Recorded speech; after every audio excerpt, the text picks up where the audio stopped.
Baik, Syafana TV yang dirahmati oleh Allah Subhanahu wa taala. Langsung saja mungkin kita ke materi yang akan langsung disampaikan oleh Al-Ustadz kita, Ustadz Syahrani. Dan kepada Al-Ustadz Syahrani saya persilahkan wa ilaihi falyatafaddal mashkura.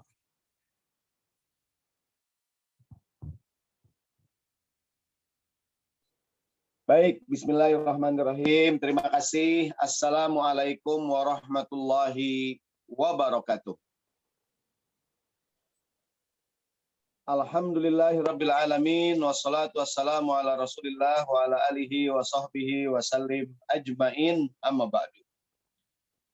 Yang saya cintai, yang saya hormati, yang saya muliakan, Bapak Ibu sekalian yang dirahmati Allah Subhanahu wa taala. Wabil khusus pimpinan kita Ustadz Kiai Haji Nanang, semoga sehat, panjang umur, diberikan keberkahan, jadikan rumah tangganya, keluarganya sakinah mawaddah warahmah, putra-putrinya jadi anak-anak yang soleh dan solehah, senantiasa diberikan rezeki yang banyak yang berlimpah oleh Allah Subhanahu wa taala. Amin ya Allah ya rabbal alamin. Serta keluarga besar Savana Islamic School ini di Gading Serpong yang dirahmati Allah Subhanahu wa taala, baik yang di studio, di masjid, ataupun yang di rumah, anywhere, dimanapun berada, baik yang mengikuti melalui Zoom atau di Savana TV atau di beragam yang lain, mudah-mudahan mendapatkan manfaat dari pertemuan kita di pagi hari ini. Baik, bismillahirrahmanirrahim. Kali ini tema kita disampaikan oleh panitia terkait dengan menyambut kedatangan bulan suci Ramadan, tentang mengintip ibadah para sahabat Nabi di bulan Ramadan. Ustadz, emang boleh ngintip? Ini ngintip yang boleh nih. Dulu orang ngintip bintitan. Zaman dulu tuh ada bintitan namanya, matanya pentol gitu, gara-gara ngintip. Nah, ini ngintip yang boleh nih, mengintip ibadah para sahabat Nabi. Tentu Rasulullah mengatakan bahwa para sahabat itu radhiyallahu anhum adalah ashabi kan nujum, sahabatku seperti bintang-bintang, bi aihim iqtadaitum ihtadaitum, dengan siapa saja engkau meneladani mereka, siapapun dari mereka yang kamu jadikan teladan, ya kan, maka mereka engkau akan mendapatkan petunjuk dari mereka. Jadi Rasulullah mengatakan ashabi kan nujum, bi aihim iqtadaitum ihtadaitum, sahabat-sahabatku bagaikan bintang-bintang, siapa saja kamu jadikan sebagai teladan, engkau akan menemukan keteladanan pada mereka. Nah, kali ini kita akan lihat keteladanan para sahabat radhiyallahu anhum di dalam bulan suci Ramadan. Tentu tidak semuanya, karena keterbatasan waktu, kita bicarakan beberapa saja. Tadi saya sempat share materi ke panitia, mudah-mudahan panitia bisa share juga kepada jamaah pemirsa Savana TV ataupun dimanapun berada. Yang pertama, kisah sahabat Zaid bin Sabit. Ramadan bersama Rasulullah Shallallahu Alaihi Wasallam. Siapa nama sahabat ini? Zaid bin Sabit. Zaid bin Sabit adalah salah seorang penulis wahyu. Penulis wahyu, juga orang yang sangat dekat dengan Rasulullah Shallallahu Alaihi Wasallam. Apa cerita Zaid bin Sabit? Kata Zaid bin Sabit, tasaharna ma'a Rasulillah sallallahu alaihi wasallam. Pernah satu malam, kata Zaid, kami sahur bersama Nabi. Jadi kalau kita buka puasa bersama, dulu sahabat sahur bersama Nabi. Ya, jadi bukan cuma iftar jama'i, tapi juga buka puasa bersama Nabi sallallahu alaihi wasallam. Jadi kata Zaid, aku pernah, kami ya, berarti bukan cuma Zaid, ada beberapa orang sahabat. Tasaharna ma'a Rasulillah sallallahu alaihi wasallam. Terima kasih panitia di Savana TV di studio. Jadi kata Zaid bin Thabit, tasaharna ma'a Rasulillah. Kami pernah sahur bersama Nabi sallallahu alaihi wasallam. Tsumma qumna ila shalah. Habis sahur kami sholat. Sholat apa nih? Sholat subuh. Ya enggak? Habis sahur, kami sholat subuh. Kemudian ditanya, ini sahabat, qila kam kana bainahuma. Wahai Zaid bin Thabit, berapa jarak antara terakhir makan sahur dengan sholat subuh? Tadi kan kamu bilang sahur bersama Nabi. Habis sahur kamu sholat. Berapa tuh jaraknya dari terakhir sahur dengan sholat subuh? Berapa jedanya gitu? Kemudian sahabat Zaid menjawab, qala qadra khamsina ayatan. Seukuran orang baca Quran 50 ayat. Seukuran orang baca Quran 50 ayat, muttafaqun alaih. Ini hadis sahih Bukhari dan Muslim. Apa pelajaran yang kita ambil dari sahabat ini di bulan Ramadan? Pertama, para sahabat radhiyallahu anhum tadi saya katakan sahur bersama Nabi. Jadi istilah buka puasa bersama, sahur bersama, para sahabat juga dulu udah ngerjain gitu. Kan kadang-kadang orang, siapa sih yang bikin acara sahur bersama, iftar jama'i? Emang ada zaman Nabi? Ada. Nih sahabat sahur bersama Nabi. Ya kan? Nah, mungkin lagi itikaf kalau di masjid, intinya sahur bersama Nabi radhiyallahu anhu. Bahkan dalam kitab Riyadhus Shalihin tuh ada anjuran makan bersama. Kalau makan jangan sendirian. Ada sahabat bilang, ya Rasulullah sallallahu alaihi wasallam, na'kulu wala nashba. Nabi, kita makan kok nggak kenyang-kenyang ya? Qala, kata Nabi, la'allakum taftariqun. Kalian makannya misah-misah ya, mencar-mencar, nggak makan bareng. Qalu, kata sahabat, benar Nabi. Rasulullah mengatakan kalau makan, samillaha wajma'u ala ta'amikum yubarik. Kalau makan baca bismillah, kemudian kumpul, maka akan diberikan keberkahan. Begitu tuh. Ya kan? Maka sahur makan bersama bagus. Kemudian pelajaran kedua, para sahabat sahurnya dekat sama subuh. Habis sahur sholat subuh. Maka nanti ada keutamaan kalau sahur jangan terlalu malam. Sekarang subuh 4:30, sahur jam 1. Kelamaan ntar puasanya. Keburu lapar. Sahur jam 1. Jam 8 udah lapar. Ibu-ibu, sahur jangan malam-malam. Sahur kalau seandainya sekarang subuh 4:30, ya 3:30 dah. Ya, jam 4 masih bisa, masih dapat, cuman buru-buru kali ya. 3:30 dah sahur. Gitu tuh. Nah, kemudian pelajaran dari cerita sahabat ini, habis sahur kami sholat subuh, berapa jaraknya keduanya? Nah, berarti para sahabat sahurnya ada jarak. Antara sahur dengan sholat subuh ada jarak. Berapa jaraknya? Seukuran orang baca Quran 50 ayat. Zaman sekarang dikira-kira oleh para ulama, baca Al-Quran 50 ayat sama dengan 10 menit. Kata para ulama, baca Quran 50 ayat sama dengan 10 menit. Yang udah lancar nih, kalau yang belum lancar bisa 3 hari nih. Kalau yang belum lancar, ya enggak, 50 ayat bisa sebulan kali. Ya enggak? Nah, saya ulangi, berarti sahurnya para sahabat ada jarak terakhir makan sahur dengan sholat subuh berapa? Kira-kira 10 menit yang sekarang dibikin jadi jadwal imsakiyah. Coba dah Bapak dan Ibu lihat jadwal imsakiyah. Punya belum? Subuh umpamanya 4:30. Pasti imsaknya 4:20. Pak Ustadz, dari mana ini 10 menit? Kok imsak 4:20, subuh 4:30. Dari mana 10? Dari hadis ini. Pak Ustadz, kalau udah imsak boleh nggak makan? Boleh. Udah imsak nih, masih boleh makan, kan belum azan subuh. Tapi kebiasaan para sahabat adalah 10 menit sebelum subuh udah berhenti makan. Karena kadang-kadang ada yang ngomong, dari mana tuh imsakiyah? Bid'ah, nggak ada zaman Nabi. Nggak ada jadwal imsakiyah. Pokoknya kalau belum azan subuh makan, Bang. Pak, Bu. Iya nggak? Sahabat itu 10 menit sebelum subuh udah berhenti makan. Gitu.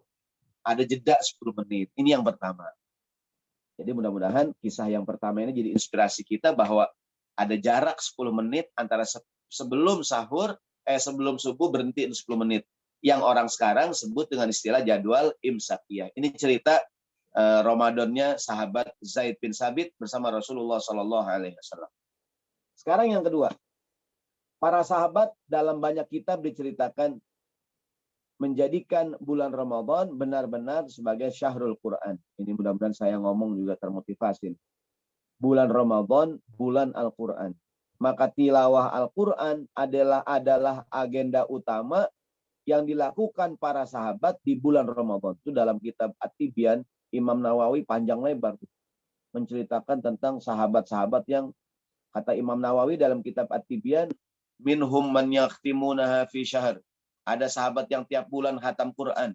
Wa minhum man yakhtimunaha kula usbu'ain. Ada yang mengkhatamkan Quran 2 minggu sekali. Wa minhum man yakhtimunaha fi usbu'in. Ada yang mengkhatamkan Quran seminggu.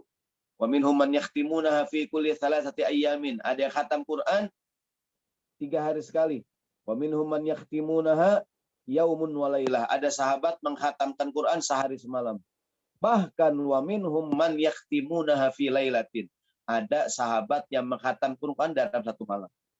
Slide berikutnya. Ini cerita sahabat Utsman bin Affan. Oh, kita baca ayatnya dulu. Ayatnya syahrul Ramadan alladzi unzila fihil Qur'an hudal linnasi wa bayyinatin minal huda wal furqan. Bulan Ramadan, bulan diturunkannya Al-Qur'an. Ya kan? Maka saya ulangi, para ulama, apa sih yang banyak mereka lakukan? Sibuk menghatamkan Al-Qur'an. Slide berikutnya. Jadi para sahabat sibuk menghatamkan Quran.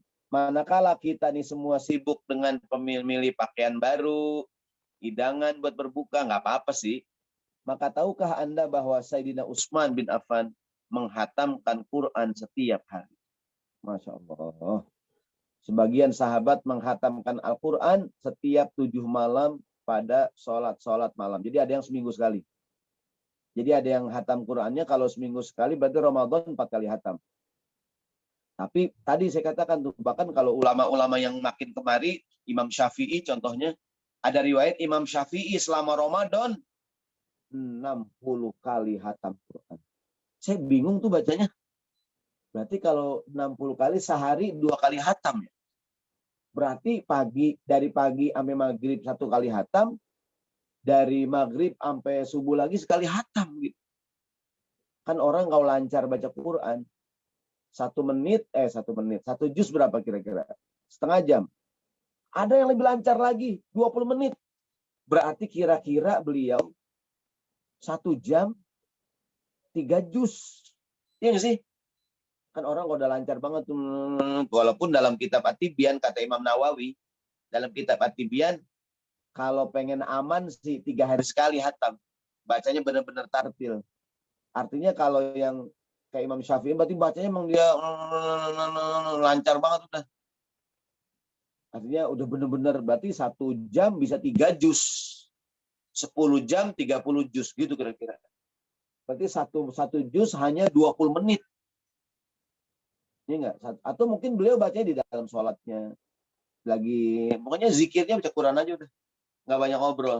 Nah, mudah-mudahan besok kita meneladani para sahabat radhiyallahu anhum. Apa agenda kita yang utama setelah puasa? Yaitu membaca Al-Quran. Saya ditanya, Pak Ustadz, bagusan mana baca Quran di HP atau baca Quran dengan mushaf yang biasa? Pengalaman pribadi, mungkin kita punya pengalaman yang beda-beda ya. Pengalaman pribadi sih lebih enak Quran yang biasa. Sebab kalau baca Quran di mushaf digital di handphone kita, kadang-kadang lagi baca ada WA masuk, ada telepon masuk, kadang-kadang update Instagram. Hai guys, update status. Lagi baca Quran nih guys. Doain ya guys, biar 1 juz ya guys. Tapi baca Quran dengan mushaf digital juga banyak manfaatnya. Kan dia mudah, bisa dibaca di mana saja, kapan saja gitu. Nah, jadi yang pertama tadi kisah sahabat Zaid bin Sabit, kalau ini sahabat Utsman bin Affan. Dan banyak sahabat yang lain. Ngapain mereka? Sibuk menghatamkan Al-Quran. Ada bahkan seorang sahabat Qiyamul Lail mengulang-ulang 1 ayat. 1 ayat diulang-ulang dalam Qiyamul Lail. Saya baca tuh diantaranya ayat Fabi ayyi ala'i rabbikuma tukadziban. Oh bukan. Ayat tsumma latus'alunna yauma idzin 'anin na'im. Tsumma latus'alunna yauma idzin 'anin na'im. Nanti pada hari kiamat semua nikmat yang kita terima akan ditanya oleh Allah Subhanahu wa taala. Begitu. Jadi mudah-mudahan dari sekarang nih mesti azam ya, tekad nih. Saya terutama yang ngomong nih, sebab para ustadz bulan puasa biasanya sibuk ceramah, ceramah. Kadang-kadang keteteran baca Quran. Masya Allah buat saya secara pribadi. Apa kuncinya? Azam, tekad. Kalau pengen hatam sekali, satu hari satu juz. Kalau pengen hatam 2 kali, sehari 2 juz. Kalau pengen hatam 3 kali, sehari 3 juz. Gitu. Baik, kita sambung. Slide berikutnya. Sekarang cerita sahabat Umar ibn Khattab radhiyallahu anhu. Karena begini, Ustadz, bukankah di zaman Nabi terawih 11 rakaat? Kenapa kok kita sekarang banyak yang terawihnya 23 rakaat? Ini ada ceritanya. Nah, wabil khusus nanti yang ceritanya terkait dengan sahabat Umar bin Khattab.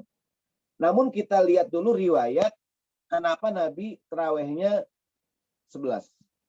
Ini dari Aisyah radhiyallahu anha, anna Rasulullah sallallahu alaihi wasallam shalla lailatin fil masjid. Jadi satu malam Ramadan nih, Nabi terawih di masjid. Ketika Nabi sholat di masjid, terawih fasalla bi sholatihi nasun. Di belakang Nabi sahabat pada ngikutin. Jadi Nabi lagi Ramadan, Nabi qiyamul lail di masjid terawih. Sahabat pada ngikutin berjamaah di belakang Nabi.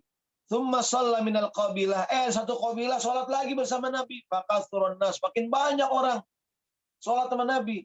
Kemudian malam kedua makin rame, malam ketiga makin rame, malam keempat makin rame.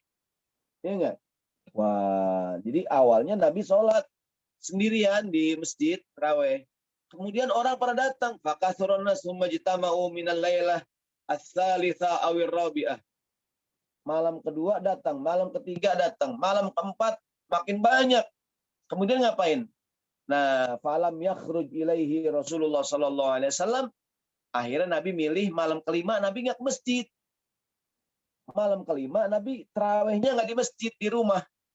Sahabat bertanya-tanya, kok Nabi nggak ke masjid? Sahabat nunggu-nunggu, kok Nabi nggak ada? Falamma asbaha, silakan slide berikutnya terjemahannya. Pagi harinya Nabi lihat sahabat pada kebingungan. Kenapa kok ya Rasulullah semalam kami tunggu-tunggu di masjid? Kok engkau nggak ke masjid Nabi? Apa kata beliau? Qad ra'aitul ladzi sana'tum. Aku tahu semalam kalian nunggu-nunggu kedatanganku. Walam yamna'ni minal khuruj. Tidak ada yang menghalangiku untuk keluar tarawih di masjid. Illa anni khasyitu an tufridu alaikum. Aku khawatir nanti diwajibkan atas kalian. Wadzalika fi Ramadan. Ini peristiwa di bulan Ramadan. Nah, ini jadi apa hubungan dengan Umar? Begini. Jadi dari cerita ini Aisyah, Nabi awalnya tarawih di rumah. Kemudian Nabi tarawih di masjid. Dia mulai di masjid. Pas Nabi di masjid, sahabat ngikutin di belakang Nabi berjamaah. 1 orang, 2 orang, lama-lama 1 qabilah. Lama-lama banyak. Malam kedua, malam ketiga, malam kelima Nabi nggak datang. Sahabat nunggu-nunggu, ya Rasulullah, kok semalam kagak datang? Kata Nabi, aku tahu sengaja kalian nunggu-nunggu semalam. Kenapa aku nggak sholat ke masjid tarawih semalam? Khasyitu an tufridu alaikum. Aku khawatir nanti diwajibkan. Berarti dari peristiwa ini, tarawih boleh di masjid berjamaah, boleh juga di rumah. Slide berikutnya. Apa hubungan dengan Sayyidina Umar? Nah, pada zaman Sayyidina Umar, sahabat Nabi dari Abdurrahman bin Abdul Qari, annahu qala, yang cerita sahabat namanya Abdurrahman bin Abdul Qari. Kata Abdurrahman bin Abdul Qari, kharajtu ma'a Umar bin Khattab radhiyallahu anhu lailatan fi Ramadan ila masjid. Kata sahabat Abdurrahman bin Abdul Qari, satu malam aku bersama sahabat Umar bin Khattab ke Masjid Nabawi. Ini rasanya Umar udah jadi khalifah nih. Jadi ke Masjid Nabawi bersama sahabat Abdurrahman bin Abdul Qari. Kemudian Umar ngelihat faidan nasu auzaun mutafarriqun. Umar ngelihat kok sahabat terawihnya sendiri-sendirian. Satu orang di pojokan, satu orang di pojokan. Ada yang mungkin bahkan yusollir rajulu li nafsihi. Ada yang sholat sendirian. Wa yusollir rajulu fa yusolli bi sholatihi arrahtu. Ada juga yang berjamaah. Jadi ada yang sendiri, ada yang berjamaah. Mencar-mencar. Terawih nih. Faqala, apa kata Sayyidina Umar? Inni ara law jama'tu haula'i ala qari'in wahidin lakana amsal. Oh, gimana ya kata Sayyidina Umar, seandainya ini orang terawih aku kumpulin aja dengan satu imam. Gimana kalau terawihnya berjamaah aja? Ya enggak, daripada terawih sendiri-sendiri. Kata siapa nih? Kata Umar bin Khattab. Lakana amsal, tentu lebih bagus. Thumma azama fajama'ahum ala Ubay ibni Ka'ab. Kemudian kata Umar, aku kumpulin mereka, sholat terawih berjamaah, aku tunjuk Ubay bin Ka'ab jadi imam. Thumma kharajtu ma'ahu lailatan ukhra, malam berikutnya aku ke masjid lagi, kata Umar. Wan nasu yusalluna bi sholati qarihim. Aku lihat sahabat udah mulai terawih dengan satu imam. Siapa imamnya? Ubay bin Ka'ab. Kemudian Umar berkata, ni'mal bid'atu hadhihi, inilah senikmat-nikmatnya bid'ah. Wallati yanamuna anha afdalu minallati yaqumuna.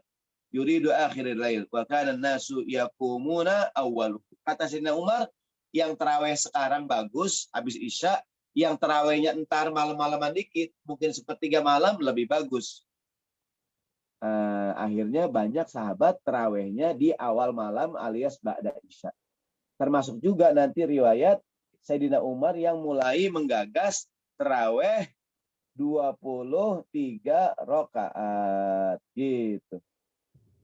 Nah, jadi dari cerita ini, ya tahan dulu sampai di sini nih. Dari cerita Abdurrahman bin Abdul Qari ini, apa pelajaran kita ambil? Dulunya terawih sendiri-sendiri. Jadi terawih berjamaah itu mulai digagas zaman siapa? Zaman Umar bin Khattab. Ini juga pelajaran buat kita bahwa kadang-kadang orang nggak terawih. Saya tanya, Pak, nggak terawih, Pak? Terlambat, Pak Ustadz. Di masjid udah bubar, Pak. Terawih itu boleh sendiri-sendiri. Nggak mesti di masjid. Kalau Bapak nggak sempat terawih berjamaah, boleh terawih sendiri. Jadi mengintip ibadah sahabat di bulan Ramadan, dulu sahabat terawih sendiri-sendiri. Nabi Muhammad juga sendiri. Ketika terawih ke masjid, banyak yang ngikutin. Nabi di rumah, aku takut jadi wajib. Nah, pada zaman Umar melihat, wah kayaknya bagusan dikumpulin nih. Maka pelajarannya, kalau nggak sempat terawih berjamaah di masjid, boleh sendiri-sendiri. Sebab kadang nggak terawih, Pak, udah bubar di masjid, aneh nggak terawih. Nah, boleh, Pak, sendiri-sendiri boleh, Bu. Ingat, boleh. Gitu. Jadi, Ustadz, saya ngerasa terawih di rumah lebih nyaman lah dengan anak dan istri saya. Nggak apa-apa juga. Suaminya jadi imam, anak istri jadi makmum, nggak apa-apa. Ya kan? Habis kalau malam pertama, Pak Ustadz, di masjid ramean, Pak Ustadz. Nah, tapi kan kadang-kadang di masjid karena banyak orang jadi semangat gitu. Jadi semangat ya. Gitu. Nah, ini cerita sahabat siapa? Umar bin Khattab. Baik. Slide berikutnya. Slide berikutnya. Tahun lalu kita kan sempat terawih di rumah, ibadah di rumah, bahkan sholat Idul Fitri di rumah. Betul nggak? Ya kan? Nah, ini dalam kitab Sahih Bukhari ada bab judulnya bab al-masjidu fil buyut. Bab anjuran untuk membuat masjid di rumah. Artinya dulu para sahabat di dalam rumahnya ada masjid. Bukan dalam artian bangunan masjid, ada satu ruangan yang dikhususkan untuk sholat. Di antara sahabat Al-Bara bin Azib radhiyallahu anhu. Bahkan yang saya tahu nih di masyarakat Betawi ya, dulu tuh rumah orang Betawi, meskipun rumahnya nggak gede, ada satu ruangan yang dijadikan sebagai tempat ibadah gitu. Jadi ada satu tempat khusus yang digunakan sebagai tempat ibadah. Jadi walaupun kita sholat di masjid, bagus juga nih, mohon maaf nih, di rumah kita ada ruang makan. Nah, Di rumah kita ada ruang tamu, ruang makan, ruang tamu, ruang keluarga, ruang tidur, ruang nonton TV, bahkan ruang khusus bermain anak-anak, bahkan ada dapur bersih, dapur kotor, ya enggak? Pertanyaannya, ada nggak ruang sholat di rumah kita? Ya enggak? Ada nggak ruang sholat di rumah kita? Kalau udah ada, bagus. Kalau belum ada, bikin. Termasuk menghadapi Ramadan nih. Walaupun pemerintah melalui Kementerian Agama mengatakan udah boleh ibadah di masjid, namun di wilayah-wilayah yang masih merasa lebih aman ibadah di rumah, ibadah di rumah. Bikin musola masjid di dalam rumah.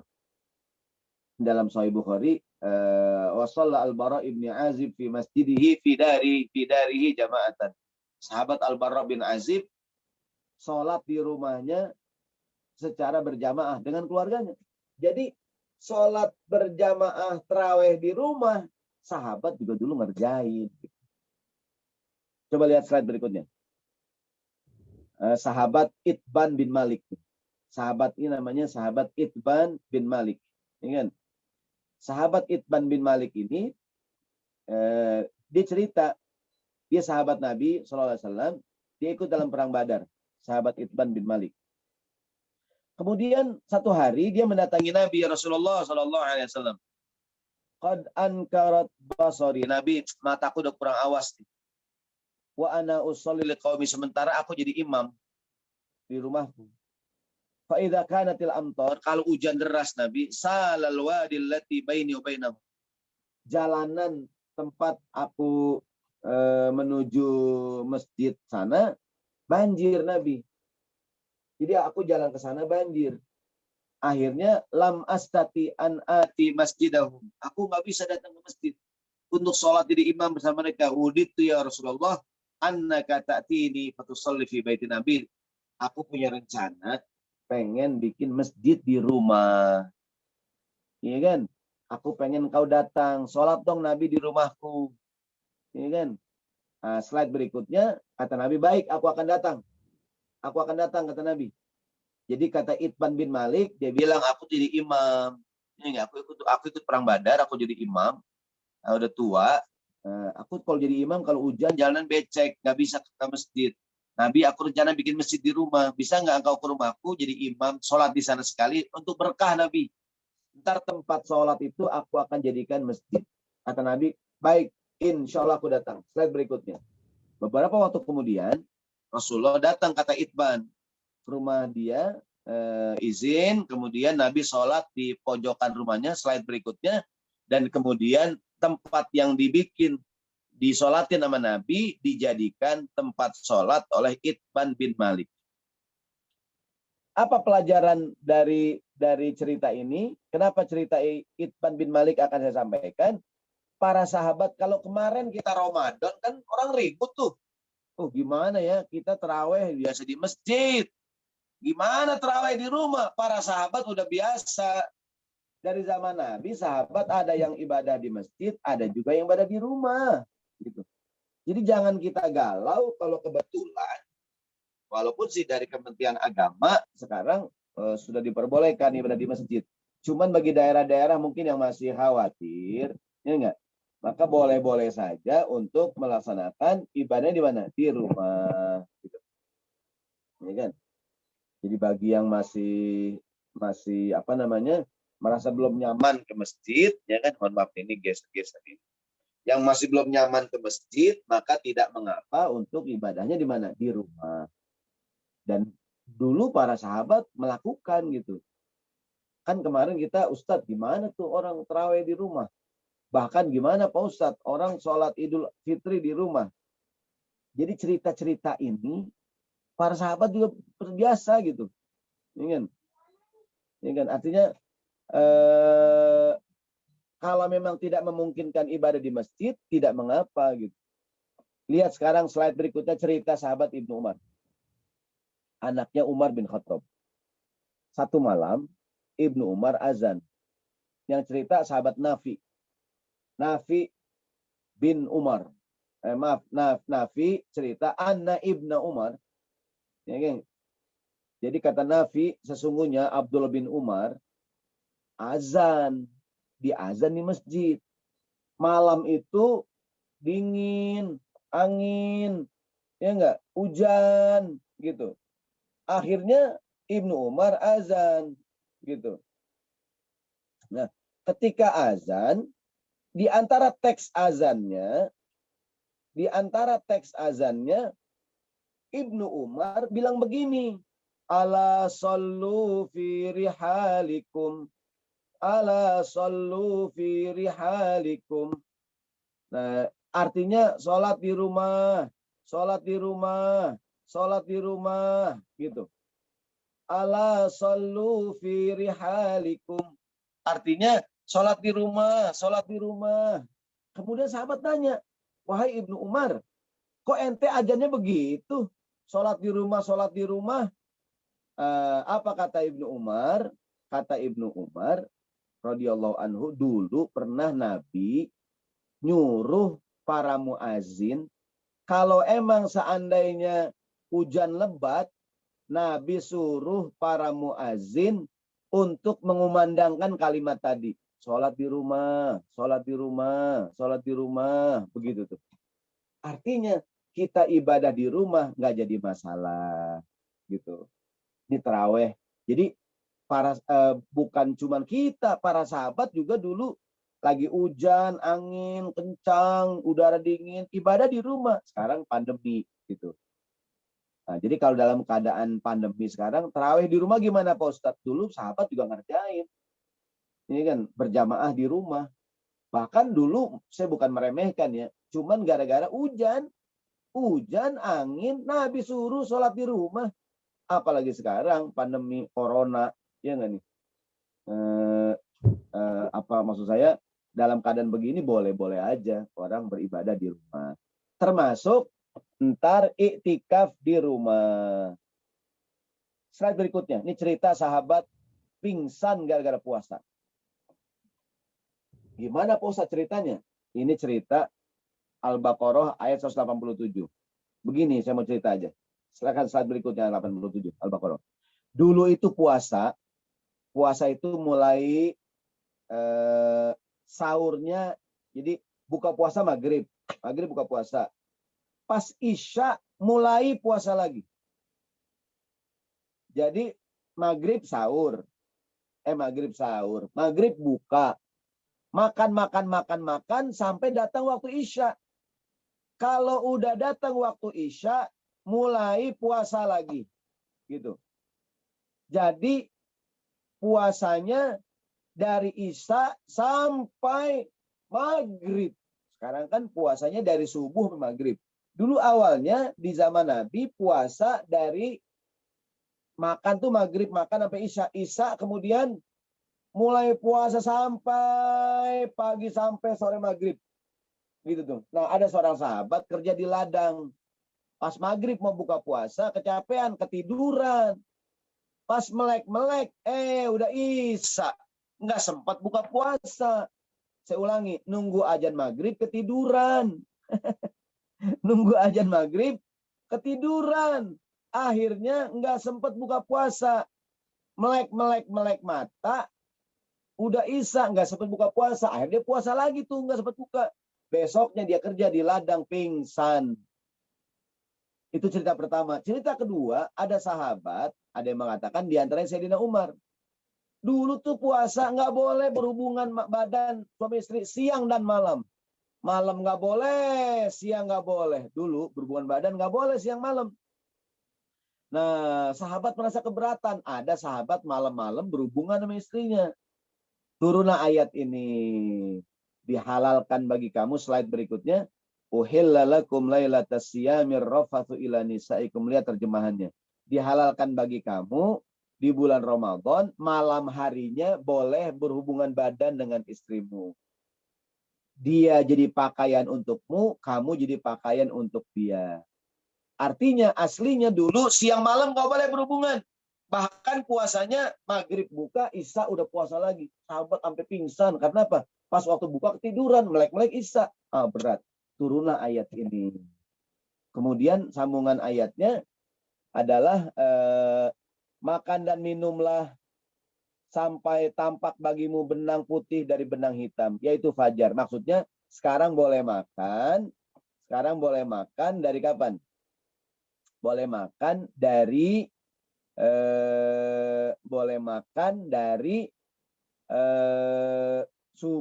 maghrib sampai malam sampai subuh. Habis subuh baru mulai puasa, begitu tuh. Nah, ini cerita sahabat. Saya baca di buku tafsir tidak diceritakan siapa nama sahabat ini, gitu. Pokoknya sahabat ini kecapean aja dah. Akhirnya pingsan dia gara-gara puasanya mulai dari isya sampai subuh sampai siang sampai maghrib berbuka. Bila buka ketiduran. Gak ketiduran dia puasa lagi 2 hari berarti nggak makan. Besoknya pingsan. Turun ayat ini. Uhilla lakum. Yang kedua tadi ada sahabat nggak tahan berhubungan badan gitu. Nah, saudaraku sekalian yang dirahmati Allah Subhanahu wa taala, yang terakhir adalah iktikaf di zaman Nabi. Slide berikutnya. Slide berikutnya.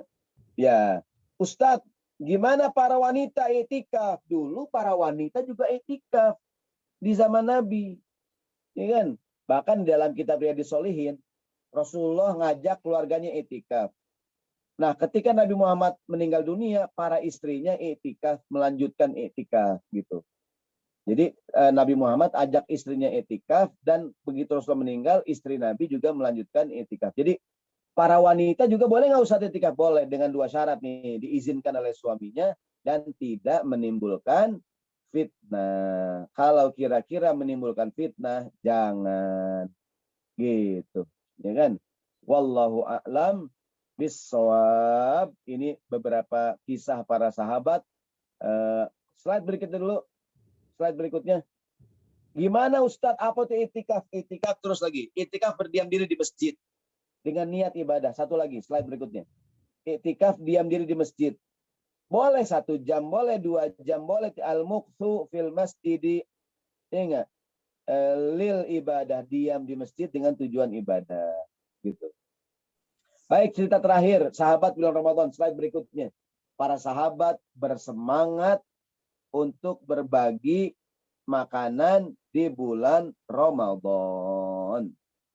Nah, ini ceritanya begini. Jadi waktu itu Rasulullah mengatakan, kata Nabi, man fattara shaiman falahu mithlu ajri shaim. Siapa orang yang ngasih makan orang berbuka puasa, dia mendapatkan pahala seperti orang yang puasa. Ada sahabat bilang begini, ya Rasulullah, tidak semua kita punya kelebihan harta Nabi.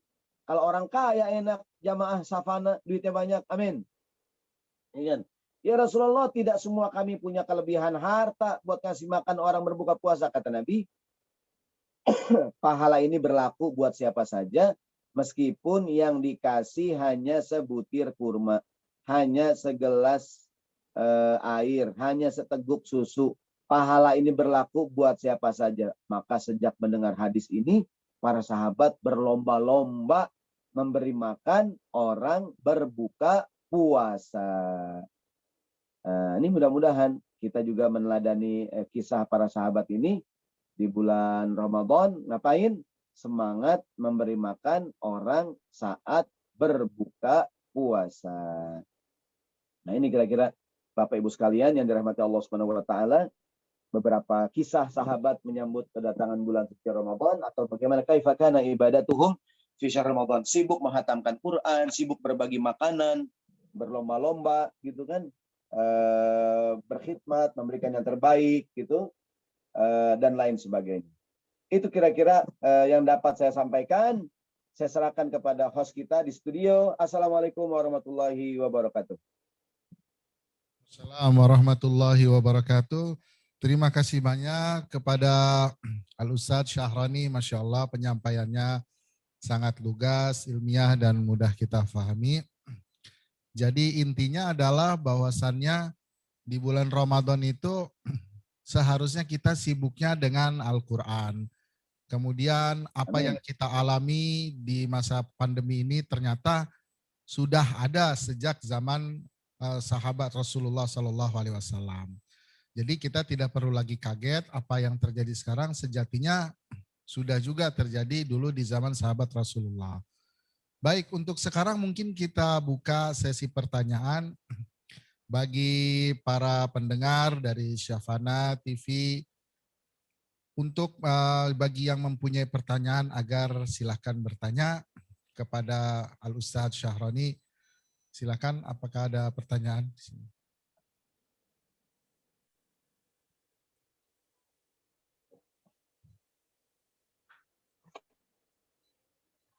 Tafadhol Bapak Ibu sekalian yang dirahmati Allah Subhanahu wa taala.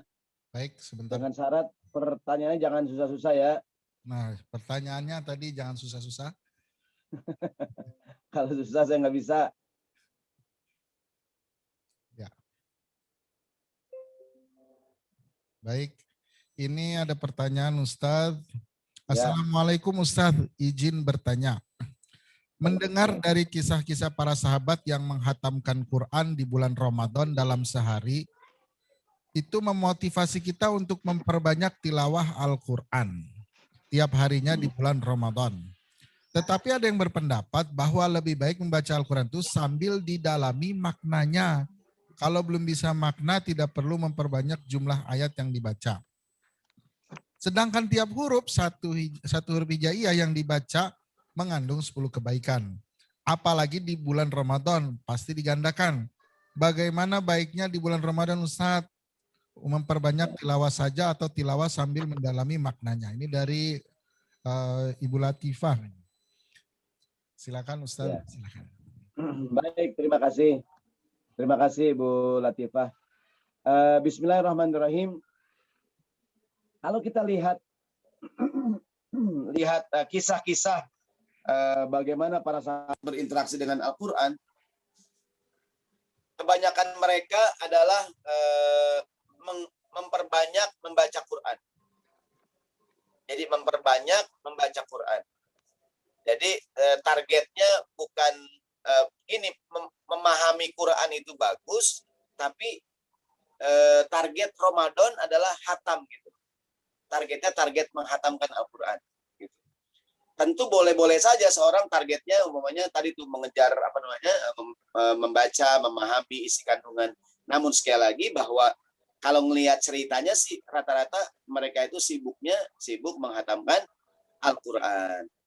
Artinya targetnya membaca sebanyak-banyaknya. Membaca sebanyak-banyaknya. Gitu. Jadi ada yang hatamnya sampai selama sebulan 2 kali, 3 kali, dan lain sebagainya. Gitu. Jadi mungkin ada waktu lain. Atau kalau di Indonesia kita alhamdulillah ba'da subuh ada kajian. Ba'da taraweh kadang ada tausiah. Gitu. Tapi sekali lagi kalau targetnya Ramadan, targetnya membaca, menghatamkan Al-Quran.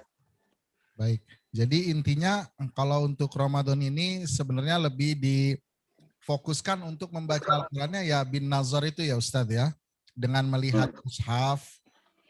Adapun untuk merenung ataupun mendalami makna tafsirnya itu bisa di waktu lain dan itu memang sepanjang tahun. Gitu kan. Jadi, Assalamualaikum, Ustaz mau bertanya. Oh ya baik, silakan.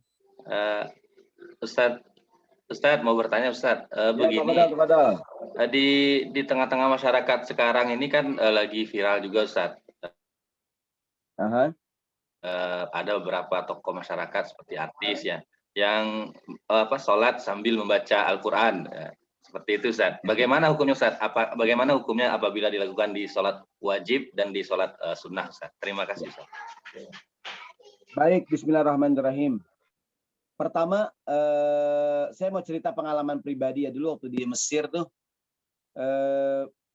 Biasa kita jumpai di masjid-masjid di Mesir waktu itu kalau taraweh, imam-imam sambil memimpin sholat melihat mushaf. Demikian pula di Saudi Arabia, umpamanya ketika bulan Ramadan,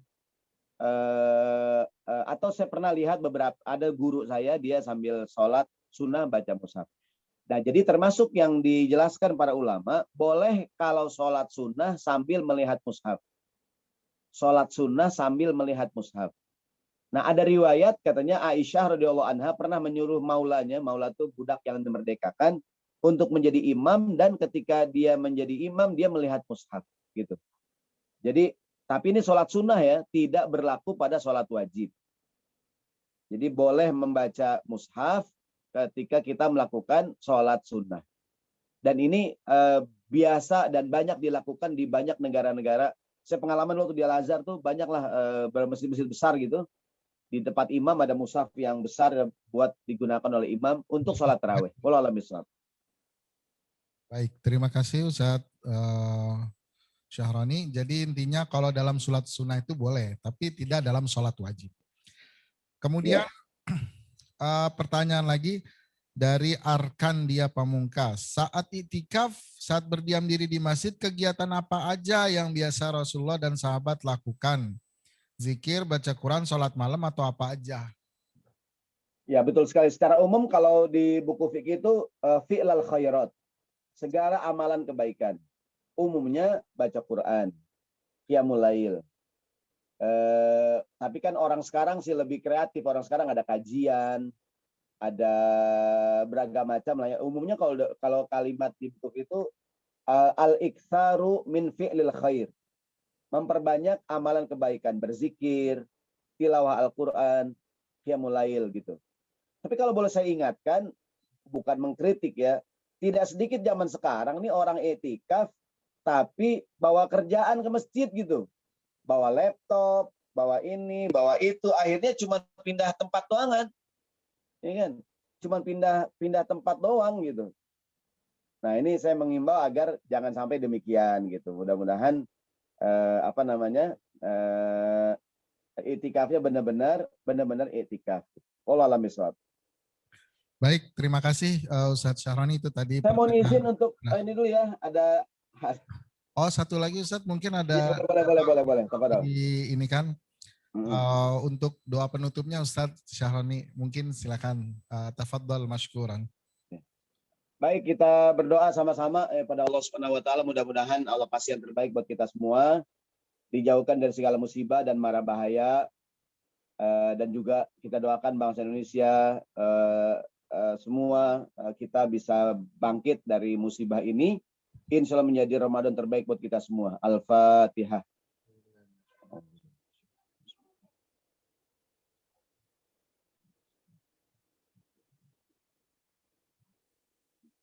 Astaghfirullahaladzim, Astaghfirullahaladzim. Bismillahirrahmanirrahim. Rabbil alamin. Allahumma shalli ala sayyidina Muhammad wa ala ali sayyidina Muhammad. Allahumma anfa'na bima 'allamtana wa 'allimna ma yanfa'una. Rabbana zidna ilma warzuqna fahma.